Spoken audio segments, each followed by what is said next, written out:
Friends, நான் இன்னைக்கு இன்னொரு அழகான காதல் கதையோட உங்களை மீட் பண்ண வந்திருக்கேன். இந்த கதையோட பேர் காதல் மந்திரம்.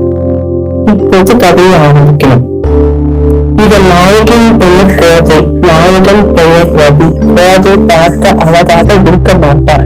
அவளை அனைவரும் கேவலமாக இருப்பதாக முகத்துக்கு நேராக கூறுவார்கள்.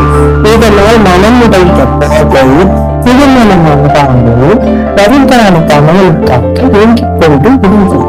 அப்போது அவள் வயதிலே அனைவருக்கும் திருமணம் முடிந்துவிட்டது. அவளுடைய அப்பாவுக்கு அவளுக்கு திருமணம் செய்து வைக்க முடியாது என்று முடிவுக்கு வந்துவிட்டார். இந்த நிலையில் யூடியூபில் தன்னுடைய குரலில் சினிமா பாடல்களை பாடி பதிவேற்றினார். அவனுடைய குரல் கேட்க மிகவும் அருமையாக இருந்ததால் அந்த சேனலை அனைவரும் சப்ஸ்கிரைப் செய்தனர். அவனுக்கு அதிகமான கமெண்ட்ஸ் வந்தது. இதில் அவளை வயசுவதாக கூறிய பலர் அவளை நேரில் பார்த்தவுடன் அவள் முகத்தில் கேள்வி செய்து அவளை ரிஜெக்ட் செய்தனர். இதனால் அவள் முகத்தை வெளிக்காட்டாமல் தன் குரலை மட்டும் யூடியூபில் பதிவேற்றுக் கொண்டிருந்தார். இதை கேட்டுக் கொண்டிருந்த ஹீரோ ரவி அவள் காதல் வயப்பட்டார். தன்னுடைய நண்பன் ராஜேஷிடம் அவளையே தான் காதலிப்பதாக கூறினார். அதற்கு ராஜேஷ், நேரா பார்க்காம எப்படி செட்டாவ, இப்பெல்லாம் ஸ்ட்ரெயிட்டா லைவ் பண்ணாலும் குப்பின்னு போறது, இது என்ன காதல் காட்ட மாதிரி பார்க்காமலே நட்பா என்று கேட்க, அதற்கு ரவி ஆமா, ஒருத்தரோட வாய்ஸ் வச்சு அந்த கேரக்டர் எப்படி என்னால சொல்ல முடியும் என்று கூற, ராஜேஷ் நான் சொல்றத கேள்வி, நேரா போய் பார்த்தா ஆண்டி அதெல்லாம் இருக்க போறா என்று கலாய்ப்பது. ரவி அவன் சொல்வதை கேட்காமல் கமெண்டில் நேரடியாக அவளிடம் தன் காதலை கூறுவது. சந்தோஷம் அடைந்த கோதை அவனை நேரில் பார்க்க ஓகே சொல்வது.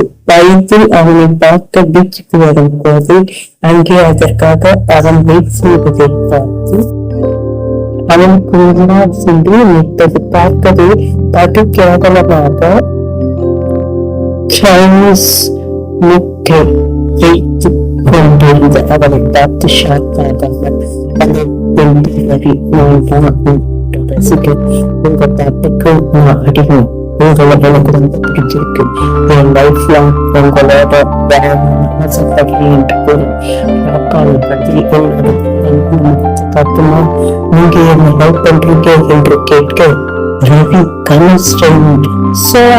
எனக்கு பிடிச்சிருக்கு, ரொம்ப சூப்பரா இருக்கு, நான் சுமாரா இருந்தா என்ன, நான் லைஃப் கண்ணு முடிக்கணும் உடம்பு கேட்டுக்கிட்டு இருந்தேன், கவலைப்படாத, உங்க கண்கலங்காம பார்த்துப்பேன், ஐ லவ் யூ என்று கூட கோதை கண்களில் இருந்து தண்ணீர் வெள்ளமாக கீழே வருவது.